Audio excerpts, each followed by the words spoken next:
Rabbi, what are we doing wrong?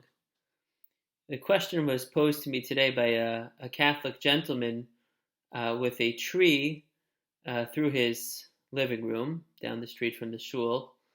Um, I obviously didn't have a clear or direct answer to that question. Of course, for these many months, we've been dealing with a pandemic, and if that was not interesting enough, well, then there was today.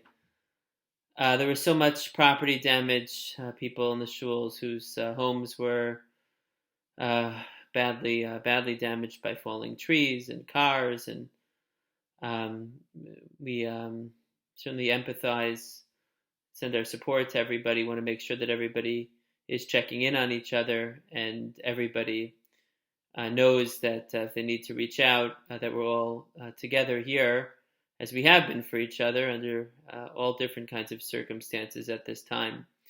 At the shul, the tent that we put up with such excitement and have been davening in with such gratitude is no longer. It was built in an incredibly sturdy way, and you'll see in a minute how that truly did make a difference. But in the wind tunnel that is the shul parking lot, the wind did get underneath it in the height of the storm, and there was a 15-minute period. I jumped into the car, went down to the shul.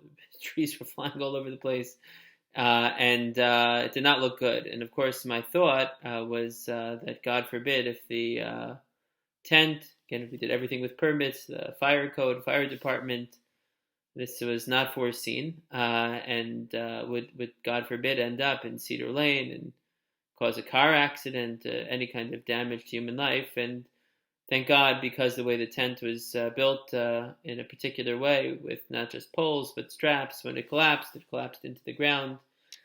I've never felt so much gratitude to the Almighty on the collapse of a structure. I was reminded of the Midrash, which says that when the Beis Hamikdash was burnt, so there was relief in the celestial realms that God had taken out his wrath, so to speak, on the Eitzim and on the Avanim, on the wood and on the stones, and not on human life.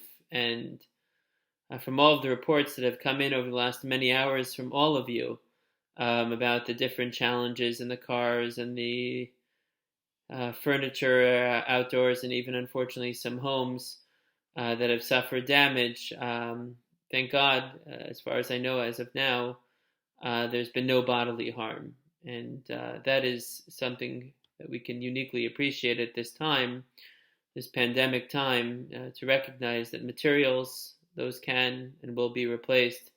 Human life is irreplaceable. The Gemara in Brachos quotes the pasuk that we read just last Shabbos: "V'ahavtas Hashem Elokecha b'chol levavcha b'chol nafshecha b'chol modecha." That we have to love God with all our heart, with all our nafshecha, with all our soul. That means, the Gemara says, even if we have to lay down our lives. So then the Gemara says, what's left to say? That's the outer boundary. What's b'chol modecha? And the Gemara says, well, not for some.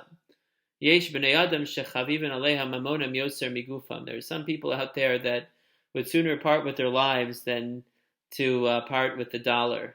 And the Torah had to address those people and say, for you, you'll have to even give up your possessions. Thank God we don't belong to that category. We appreciate the difference between property, as upsetting and real as that loss is.